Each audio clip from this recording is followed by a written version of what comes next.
UGWUMBA. The enemy of my enemy is my friend. Mana mu echicha no eziokwu. Maka na ewezuga dịka ụmụ nwaanyị na-ado ekwuru na-eme ụmụ ihe na. Echighị m na ihe m pụtara ụwa bụ na-achọ onye bụ enemy my enemy. Mana ihe butere okwu a bụ na ọ bụrụ na anyị n'anya onye dịka Malam EL-RUFAI nwoke awaka ọnụ bụ onye rụburu minista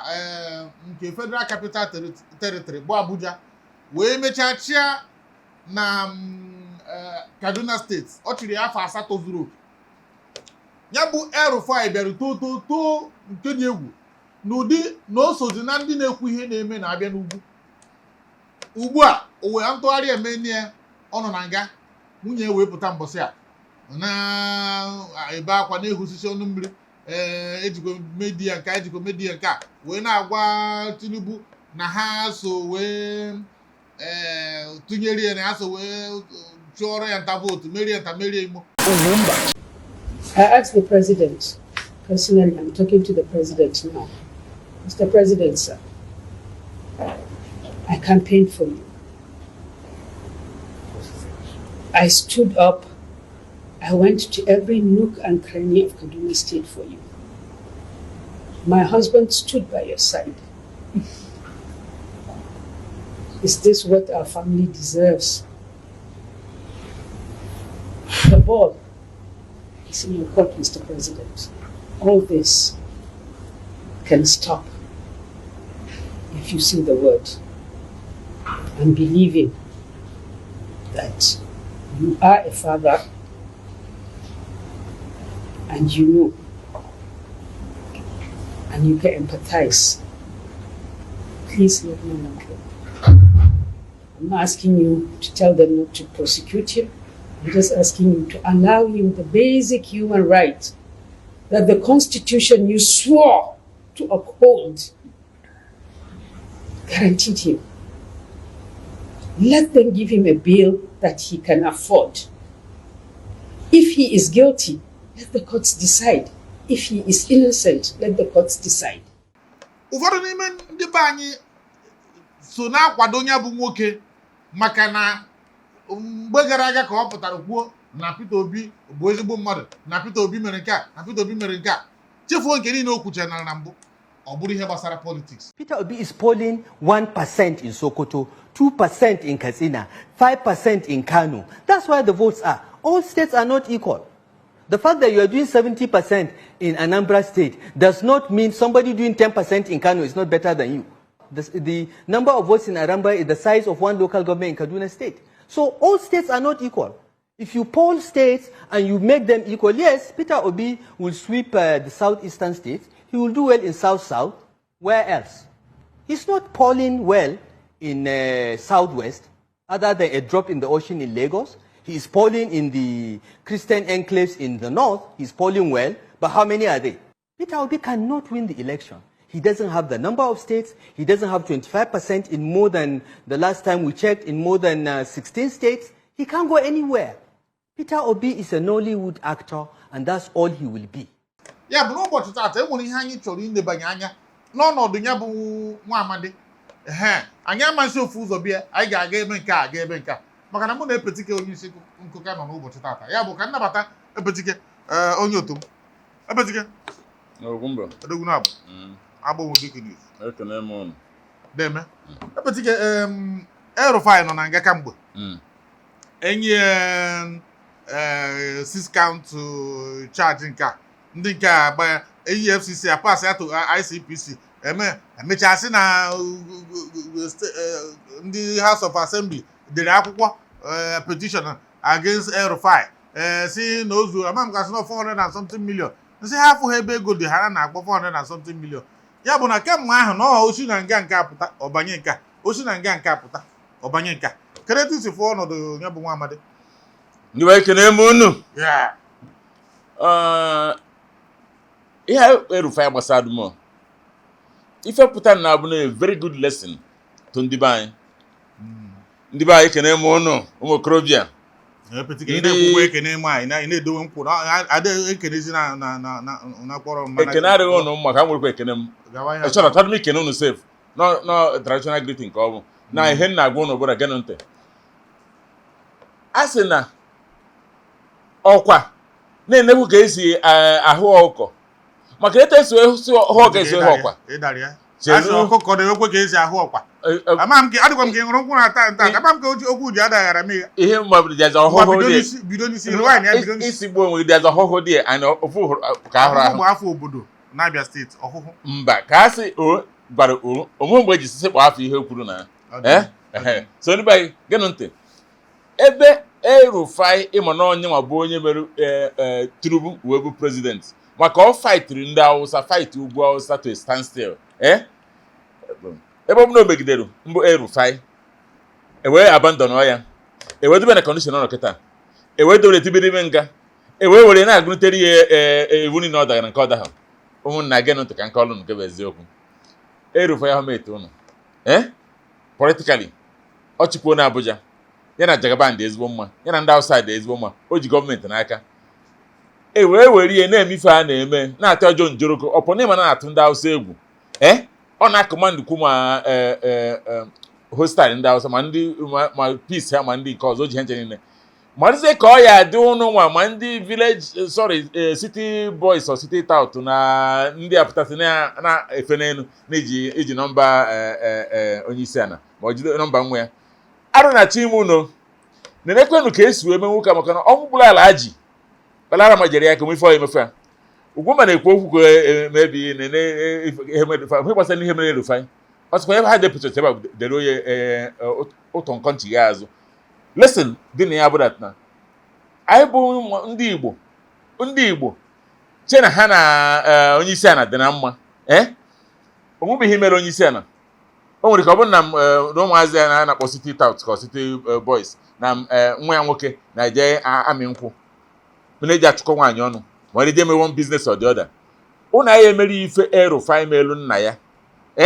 mana nna ya ka na that video kịta ihe etinyefe ebe the woman said na ọ kpọrọ the man bụ president na-ayọ ya si anya ya chekwa ihe na-emere ha ji kampen rie ọsịkwa anyị na ọ gbasa na ọkwọ ndị House dere petition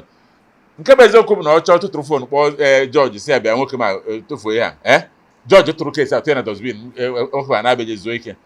ebe ọ dị ya etu a manụ ka ọ ya adị ụnụ ma ndị gọvanọ anyị na-eche ka na ụnụ eme nwoke afebọ gịnụ ntị ọ chọrọ ime ihe ọ na-ekwu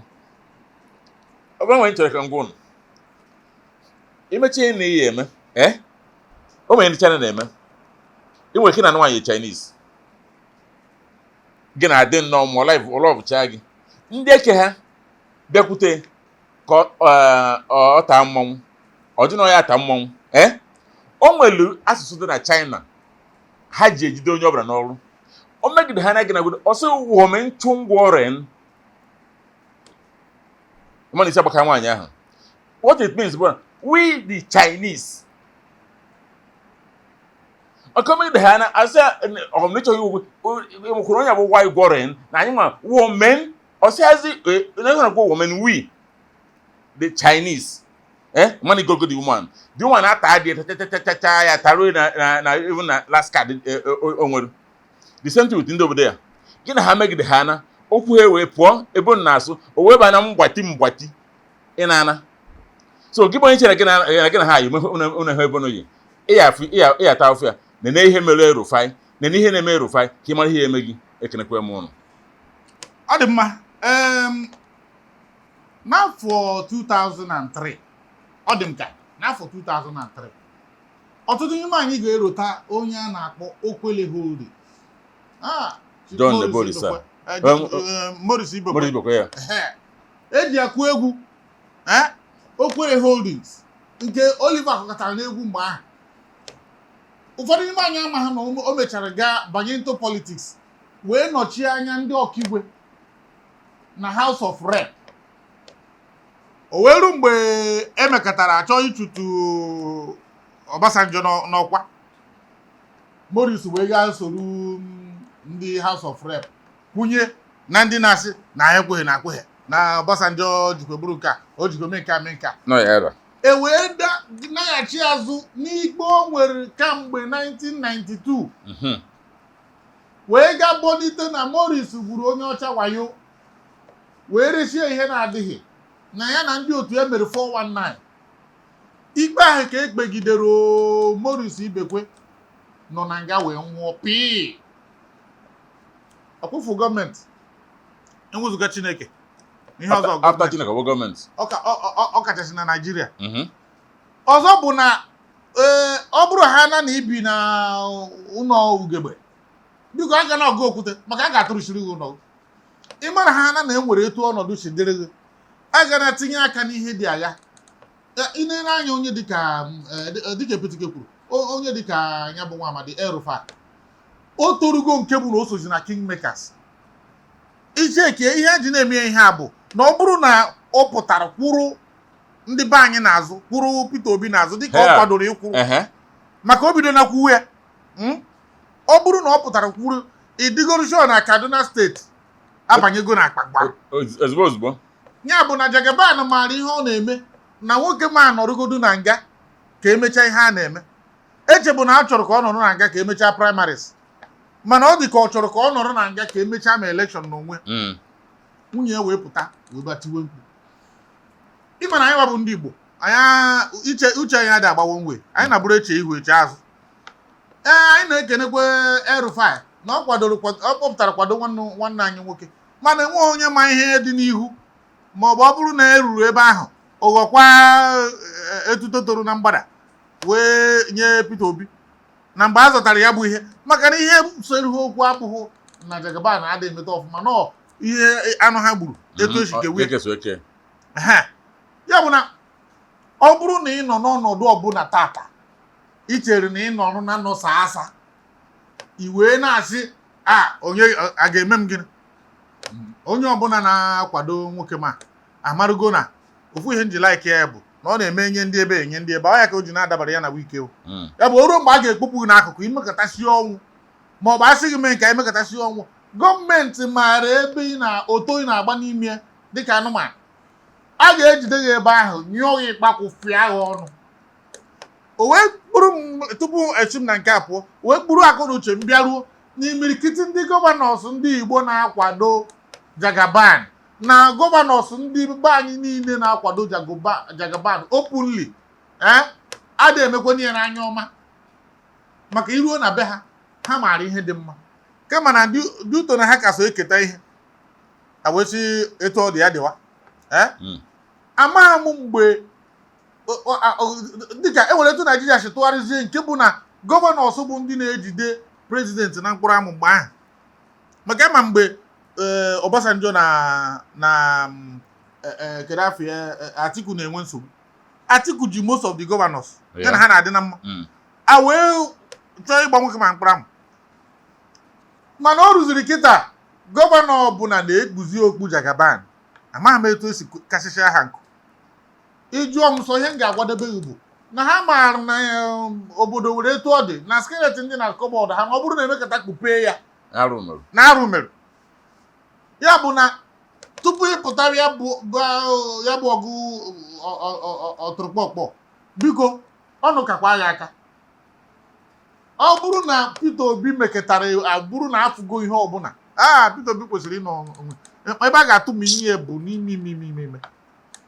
ya bụ ndị a niile na-akwado na enweghị onye na-atụ ụta ogbu unu ka unu na-azụ maka na unu amaghị ebe unu tinyere aka ọ bụrụ na ọ bụ kọntrakt imeburu gọọmenti mara nnọọ nke Morris Ibekwe 2003 ka a gara achịrị azụ na 1992 11 years before gbuo ndị onye ọcha wayo wee ga kpụrụ ya na-ekpe ya ikpe ahụ nọ n'ime ụlọ nga Obasanjo tiri ọnwụọ pii ike dịkwa gọọmenti adịghị ama ụwa na-eme ntụgharị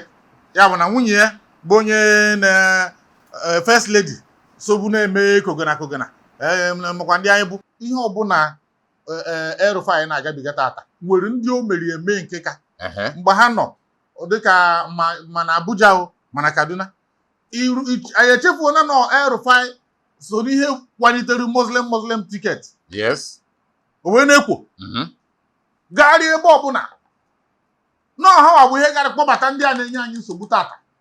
ndị a na-agba mbọ ndị bandit ihe anyị nweburu sọsọ Boko Haram mana enwezi ndị ha gara kpọbata bụzi ndị nke ha gazi overboard kịta ya bụ na ihe a na-ekwu bụ mkpụrụ onye kụrụ ka ọ ga-aghọrọ mana isi m kwuo asị m gị ọ bụrụ na ị chọọ ịtụ okwute chekikwa na ụlọ gị ọ bụ glass house ọ bụrụ glass house nwanne dị adịga ebetiga na ya na ndị be anyị ịma na m Lagos mmiri dị egwu na-ezo na m ọ na-abụ amaghị ebe mmadụ dubara asịmasị dobere ọdụ ife na-etọrọ atọ unu zoro n'elu mmiri so ka anyị mee ka onye na-chọọ ọbe ya ada ama geenụ ntị ka m kọwara ụnụ like I said El-RUFAI bụ potentate in politics n'ugwu ọsa ihe ọ bụ potentate mana ebe enwere ike ijide that man gbakwuo ya aka ana gụọ ntị oke osimiri adịghị eri onye ọnụ afụghị ụkwụ ya anya ịnụ ọnụ m oke osimiri adịghị eri onye ọnụ afụghị ụkwụ ya anya ekweghị m ya oke osimiri anọ ka ataghị lie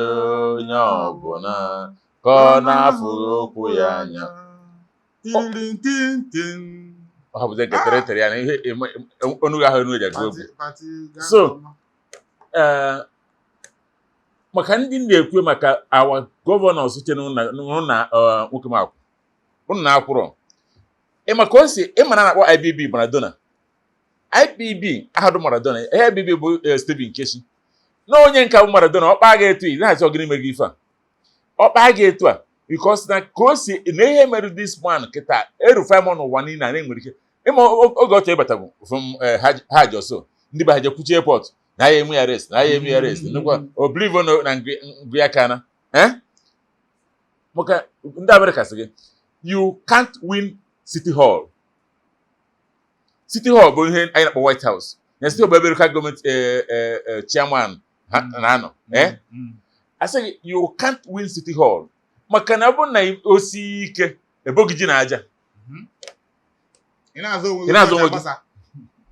ọ bụrụ ihe na kịta agwa unu ihe m na-ekwu ha ka ọkụkọ na-eti mkpu ka egbe ya ka ebe egbuba buru ya ewetasi ọgịnị na-eme ọ sị mara ka egbe burie ha ya na ọkụwa nụrụ onye fụ na atara kwụrụ zọnụ na eziokwu maka na nwoke akpara ụlọ aka ma ndị city boys ma ndị adịghọ reason bụ that you get too close for comfort ọ bụrụ na gị na nwere ife unu na-eme asị gị ịgwa ha na bụrụ na ha eme politics na ịchọrọ politics na chacha n'aka ya dị ha ha chalụ gị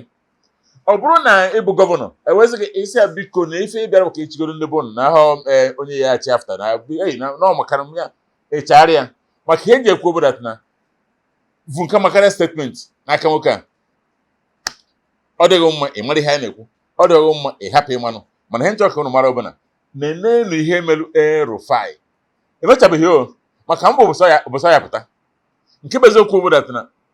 nwa amadi amụghị onye nwụrụ ọnụ ụzụ akwa na-atụ ebe menemene dị etu a mere ya dị agha ndị ugwu na-agba osi ike agbapụta tibe mgbu ha na ya mana nkịta o ji onye ọbụla na-akwa amụ mara ka ọ ya adị anyị ma enweghị nwunye ya pụta kịta na-eti mkpu ome nwunye onye Igbo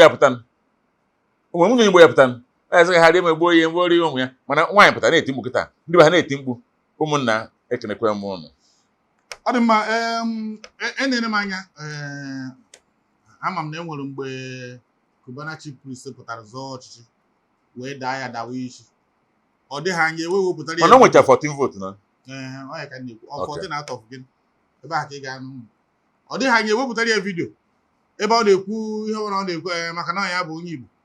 eji atụrụ ọsọ eje ọ na ịma abụghị mbụ ya bụ okwu mmụta ihe tata ma ndị otu m niile ndị oyi m niile ọ kachasị n'Enugu mụ na ha na-akpakọ kemgbe gọvanọ bara APC ihe ha na-emezi bụ a na-epromotu tomorrow is here na-epromotu Jagaban ọ fọrọ obere ka ha kpuo eziokwu Jagaban ọ na-abụghị na ha mana ha kpuru ego n'ụzọ na enwere ike ejiri katapọtụ gbalie ya bụ na ndị a niile ama m na ihe butere ya bụ na a na-achọ ihe afọ ga-eri maka ajụcha anarụ agụụ bụ ihe na-ebute mana ị na-eme ya atụkwasị na onye ahụ ị na-enegara anya obi na ọ bụghịkwa Chukwu ọ bụghịkwa n'ezigbo mmadụ mana ọ bụ mmadụ adịkwa anyị na-apịachi ọnọdụ a wee na-asị biko ọ bụrụ na ị mara asụsụ ọnụ ikwe ọ bụrụ na ị ma ha asụ sụọ na isi bukwere ụkwụ amara na kemist nọ n'akụkụ bụ na ọ ga-agba aka ahịa ụbọchị gị Wumba. ya mee